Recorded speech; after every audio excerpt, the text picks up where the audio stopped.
नमस्कार, BTV news में आप सभी दर्शकों का स्वागत है। सबसे पहले डालते हैं नजर आज के मुख्य समाचारों पर।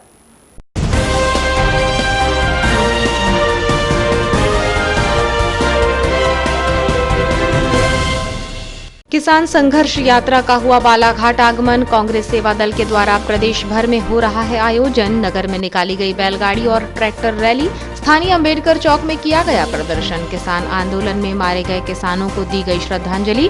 जिला कांग्रेस पदाधिकारियों ने किया किसान संघर्ष यात्रा का स्वागत। किसान विरोधी कानूनों को वापस लिए जाने की गई मांग। कोरोना टीकाकरण के लिए 3 स्थानों पर किया गया ड्राई रन। कलेक्टर ने किया जिला चिकित्सालय का निरीक्षण। कोरोना वैक्सीन टीकाकरण की तैयारी में जुटा जिला प्रशासन। कोविड टीकाकरण के लिए 7,652 वर्कर चिन्हित। शुक्रवार को जिले के 3 क्षेत्रों में किया गया ड्राई रन। तेंदुए के आतंक से थर्राए लालपुर के ग्रामीण। सप्ताह भर में कई बकरियों का कर चुका है शिकार। हरकत में आया वन विभाग। लगाए गए कैमरे। ग्रामीणों की सुरक्षा के लिए वन विभाग ने बढ़ाई चौकसी। तेंदुए की सुरक्षा करना भी वन विभाग की बड़ी चुनौती।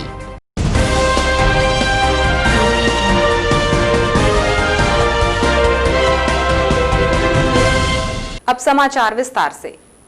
देश की मोदी सरकार द्वारा पारित किए गए 3 कृषि बिलों को लेकर किए जा रहे किसान आंदोलन के समर्थन देने और किसान विरोधी कृषि बिल से प्रदेश के किसानों को जागरूक करने कांग्रेस के अनुषांगिक संगठन कांग्रेस सेवा दल द्वारा पूरे प्रदेश में किसान संघर्ष यात्रा निकाली जा रही है, जिसमें केंद्र और प्रदेश सरकार द्वारा चलाई जा रही किसान विरोधी नीतियों से किसानों को जागरूक किया जा रहा है। इसी तारतम्य में किसान संघर्ष यात्रा का बालाघाट में आगमन हुआ, जहां यात्रा का भव्य स्वागत किया गया।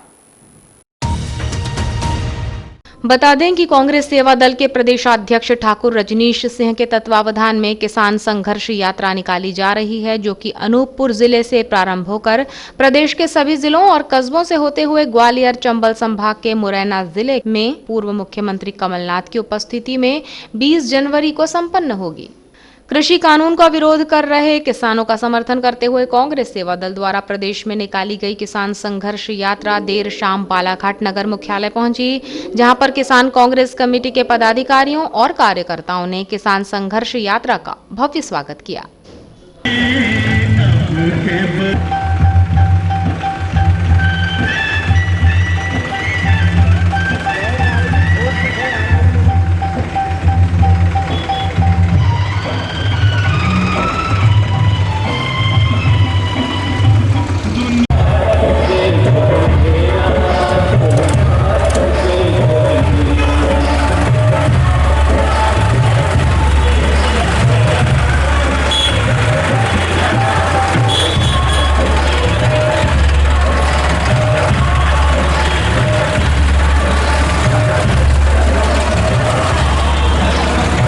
बता दें कि किसान संघर्ष यात्रा के बालाघाट पहुंचने के पूर्व कांग्रेस सेवा दल के जिला अध्यक्ष सौरभ लोधी के नेतृत्व में बालाघाट नगर में ट्रैक्टर और बैलगाड़ी रैली भी निकाली गई।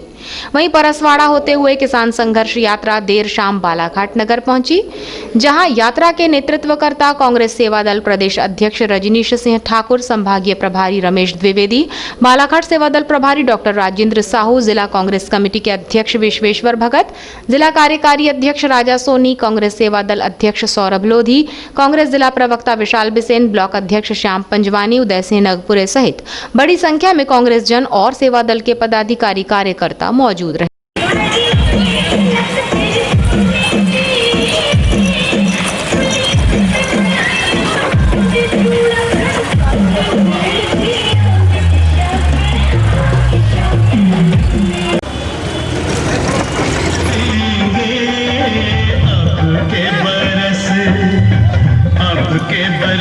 तुझे धरती की रानी कर देंगे अब के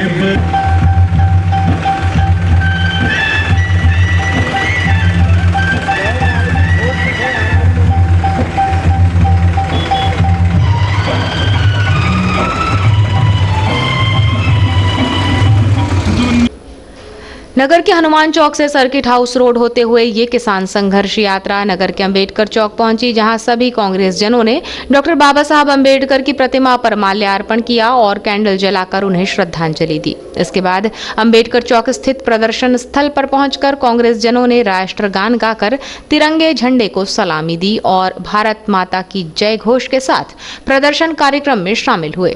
कांग्रेस सेवादल प्रदेश अध्यक्ष ठाकुर रजनीश सिंह ने बताया कि पूरे प्रदेश में 7 चरणों में 7 टोलियों में कांग्रेस सेवादल के कार्यकर्ता अलग अलग स्थानों पर किसान संघर्ष रैली का आयोजन करेंगे। इसी तारतम्य में आज ये रैली बालाघाट पहुंची है। उन्होंने कहा कि आज हमारे देश का किसान खेतों से निकलकर राजधानी में डेरा डाले हुए है और इस ठंड के मौसम में सबसे कम तापमान कहीं का है तो वो है दिल्ली का, जहाँ खुले आसमान के नीचे किसान अपनी मांगों के लिए अनशन पर बैठा हुआ है। उन्होंने कहा कि 9वें दौर में भी किसानों के साथ सरकार की वार्ता असफल हो रही है। उन्होंने कहा कि बिना डिबेट और बिना किसी बहस के सरकार के द्वारा 3 काले कानून किसानों पर थोप दिए गए हैं। ये लोकतंत्र का हनन है। ये केंद्र सरकार का तानाशाही रवैया है जिसका हम सभी विरोध कर रहे हैं। किसान संघर्ष यात्रा का उद्देश्य है कि आज हमारे प्रदेश का और देश का अन्नदाता किसान आज दुखी है, व्यतीत है और वो अपने खेतों से निकलकर, जबकि ये समय खेत में काम करने का है, खेत की रखवाली करने का है, उस समय पर वो आज अपने खेत से निकलकर भारत की राजधानी दिल्ली में इस कड़ाके की ठंड में वो खुले आसमान के नीचे अपनी बात कहने जा रहा है और सरकार उसकी बात को सुन नहीं रही है। किसानों के सम्मान में कांग्रेस पार्टी मैदान में, किसानों के सम्मान में सेवा दल मैदान। इस दौरान कार्यक्रम को संबोधित करते हुए जिला कांग्रेस कमेटी के कार्यकारी अध्यक्ष राजा सोनी ने कहा कि तीनों ही कृषि कानूनों का विरोध मध्य प्रदेश के किसानों के द्वारा भी किया जा रहा है। बड़ी संख्या में मध्य प्रदेश के किसान भी दिल्ली पहुंचे हैं। उन्होंने कहा कि हमारे देश के अन्नदाता के साथ अन्याय किया जा रहा है। अब तक 50 से ज्यादा किसान काल के गाल में समा चुके हैं, लेकिन फिर भी केंद्र सरकार के कानों में जू तक नहीं रेंग रही है। आज सेवा दल के द्वारा प्रदेश में यात्रा कर किसानों में एक नई अलख जगाने का प्रयास किया जा रहा है। आज पूरे देश के अंदर में जो एक सबसे बड़ी ज्वलंत समस्या अभी देखने को मिल रही है, जिस तरह से हमारे देश के अन्नदाता पर भारतीय जनता पार्टी द्वारा जो अन्याय अत्याचार किया जा रहा है, जिस तरह से लगभग 50 किसान आज काल का ग्रास बन चुके हैं इस आंदोलन को लेकर, लेकिन देश की जो केंद्र की सरकार है उसके गानों में जू तक नहीं देख रही। साथियों, बहुत कष्टदायक, बहुत पीड़ादायक बात है साथियों। निश्चित रूप से इस तरह की यात्रा करके पूरे प्रदेश के अंदर में किसानों में अलग जगाने का काम सेवा दल के साथी कर रहे हैं। बहुत बधाई के पात्र हैं। हमारी पूरे कांग्रेस की टीम उनके साथ में है, इस यात्रा में, इस संघर्ष में उनके साथ में है। हम हर कदम पर उनका साथ देंगे। कांग्रेस सेवा दल अध्यक्ष सौरभ लोधी ने बताया कि कांग्रेस सेवा दल किसान ही नहीं अपितु सभी के हित के लिए मैदान में उतरकर काम करता है। उन्होंने बताया कि तीनों ही कृषि कानूनों के किसान विरोधी नीतियों के खिलाफ जिले के किसानों को जागरूक किया जाएगा। बालाघाट कांग्रेस सेवा दल सिर्फ किसानों के हित की बात नहीं करता। जब किसी भी मुद्दे की बालाघाट जिले में बात आती, जब भी जनहित की बात आती तो कांग्रेस सेवा दल मैदान में उतरता है। इसके पहले भी बालाघाट जिले वासियों ने देखे है कि जब हमारे युवाओं की बात आए, छात्रों की बात आए या सामाजिक क्षेत्रों की रक्तदान की बात आए, हमेशा सेवा दल मैदान में उतरा है। आज इसका आगाज हो चुका है बालाघाट जिले में। आने वाले समय में बालाघाट जिले के जितने भी हमारे सेवा दल के कार्यकर्ता है और नए जो सदस्य जुड़ते जा रहे हैं, गांव-गांव में जाकर आम जनता को, ग्रामीणों को, किसानों को जागरूक करेंगे। जो केंद्र सरकार के द्वारा जो 3 कृषि काले बिल लागू किए गए, इसकी हानियों की जानकारी किसानों को दी जाए। इस दौरान उपस्थित अन्य कांग्रेसी वक्ताओं ने भी कृषि कानूनों का जमकर विरोध करते हुए सरकार को आड़े हाथों लिया, जहां पर उपस्थित अन्य कांग्रेसी कार्यकर्ताओं सहित उपस्थित किसानों ने भी उनकी बातों का समर्थन करते हुए जय जवान जय किसान के नारे लगाए। कोरोना संक्रमण से बचाव के लिए वैज्ञानिकों ने वैक्सीन का इजाद कर लिया है। अब इसके सुरक्षित टीकाकरण की बारी है, जिसके लिए स्वास्थ्य विभाग के निर्देशों पर अमल शुरू हो गया है। 8 जनवरी को प्रदेश सहित बालाघाट जिले के 3 तहसीलों में कोरोना वैक्सीन के लिए ट्रेनिंग दी गई।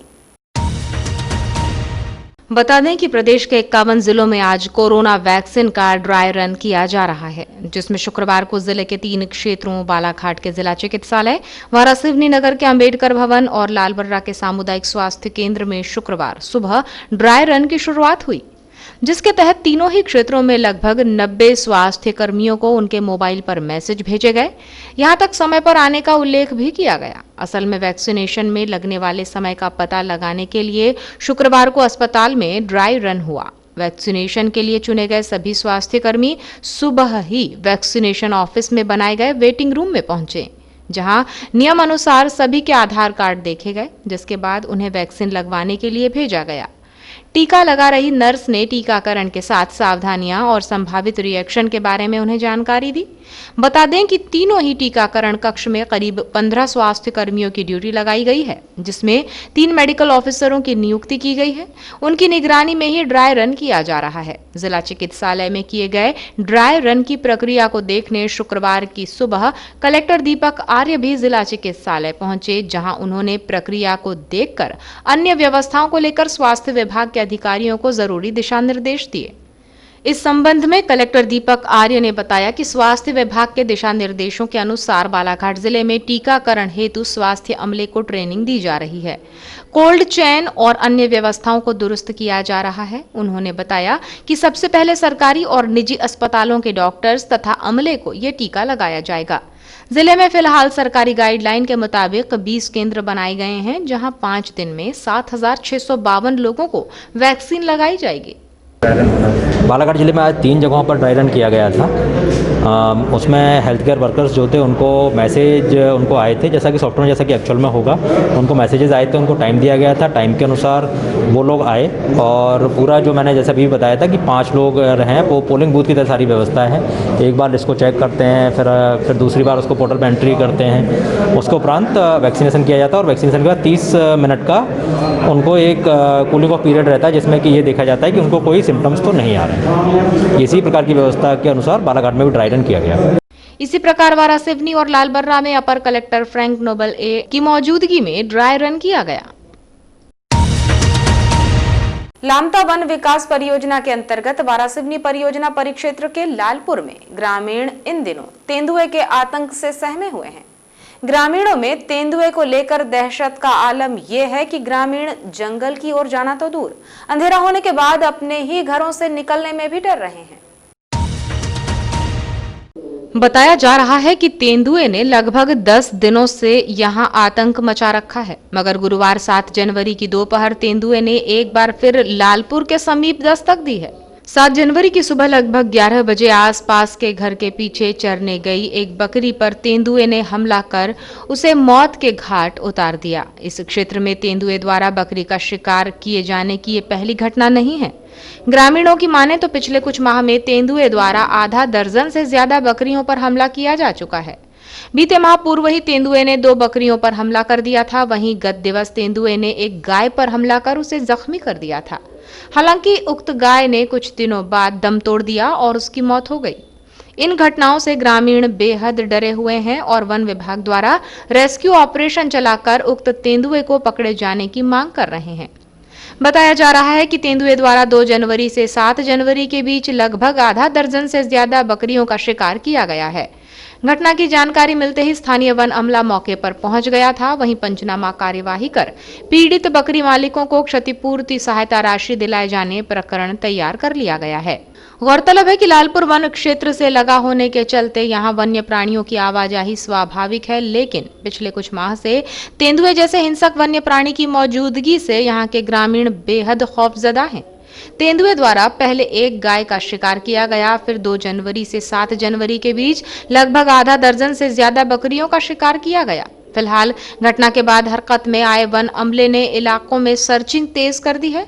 वहीं हमेशा की तरह घटना के बाद ग्रामीणों को जंगल की ओर न जाने और सतर्क रहने की हिदायत भी दी है। प्राप्त जानकारी के अनुसार वन अमले द्वारा घटना स्थल के पास घटना के बाद कैमरे लगाए गए थे। जानकारी मिली है कि कैमरे में तेंदुआ कैद हो चुका है और मारे गए बकरी को खाते हुए उक्त तेंदुए की तस्वीर भी कैमरे में आई है।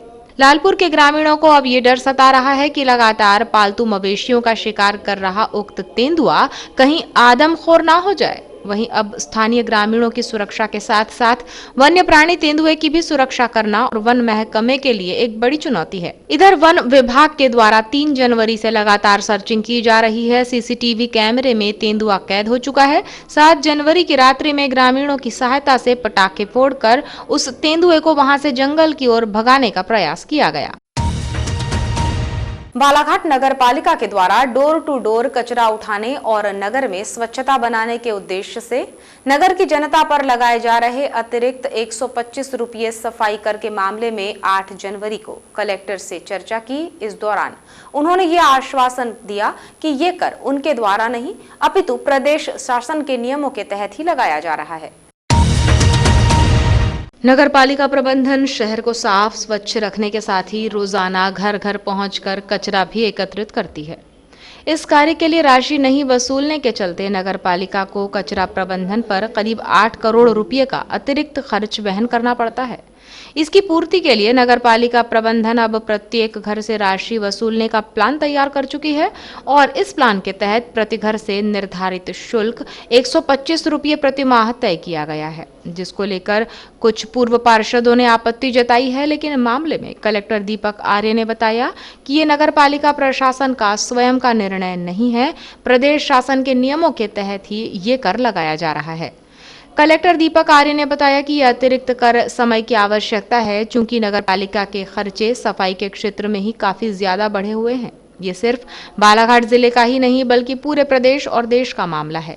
स्वच्छता हमारा मूल उद्देश्य है और स्वच्छता के लिए कुछ राशि लगती है, जिसमें अब तक नगर पालिका के द्वारा व्यय किया जा रहा था, जिसके चलते विकास के कार्य प्रभावित हो रहे थे। अब प्रयास ये किया जा रहा है कि आम जन अपनी जिम्मेदारी को समझें। उन्होंने कहा कि स्वच्छता के प्रति अगर नगरवासियों का सहयोग होगा तो वो ज्यादा अधिकार से नगरपालिका से मांग कर पाएंगे। चूंकि वो सफाई के लिए राशि दे रहे हैं तो स्वच्छता पूर्ण रूप से होनी चाहिए, जिसका फायदा ये होगा कि नगरपालिका स्वच्छता के लिए मजबूर होगी और सफाई के लिए नगरपालिका के द्वारा खर्च की जा रही राशि को विकास कार्यों में खर्च किया जा सकेगा। विरोध हो रहा है सर स्थानीय स्तर पर? ये समय की आवश्यकता है, चूँकि नगर पालिका के खर्चे सिर्फ सफाई के क्षेत्र में ही काफ़ी ज़्यादा बढ़े हैं और ये सिर्फ बालाघाट जिले अकेले का मामला नहीं है, ये सारे मध्य प्रदेश का बल्कि पूरे देश का मामला है। चूँकि स्वच्छता हमारा मूल उद्देश्य है कि स्वच्छता होना चाहिए और स्वच्छता के लिए कुछ राशि लगती है, कुछ उसमें से अभी तक सारा नगर पालिका व्यय कर रही थी, नगर पालिका के बजट से वो जा रहा था, जिस कारण से हमारे विकास कार्य प्रभावित होते हैं। तो प्रयास ये किया जा रहा है कि लोग भी थोड़ा सा उसको अपनी जिम्मेदारी को समझें। स्वच्छता में वो उनका कंट्रीब्यूशन यदि होगा तो एक तो ये होगा कि वो पार्टनर बनेंगे, जैसे वो पार्टनर बनेंगे तो वो ज़्यादा अधिकार स्वरूप वो नगर पालिका से ये मांग कर पाएंगे कि चूँकि वो पे कर रहे हैं इसलिए स्वच्छता पूर्ण रूप से होनी चाहिए। ये इसका एक बड़ा फ़ायदा होगा। दूसरा, नगर पालिका के जो पैसे जो कि कैपिटल इन्वेस्टमेंट में जाने चाहिए, जो कि अन्य विकास कार्यों में लगने चाहिए, कुछ निर्माण में लगने चाहिए, वो पैसे इस ओर जा करके डाइवर्ट ये पैसे बचेंगे, जिससे कि हम लोग विकास कार्यों को अच्छे से ले पाएंगे। धन्यवाद। ये थी अब तक की खास खबरें। आप हमारी ताज़ा तरीन खबरों को देखने के लिए हमें YouTube पर भी सब्सक्राइब कर सकते हैं। अब आज के समाचारों से दीजिए इजाजत। नमस्कार।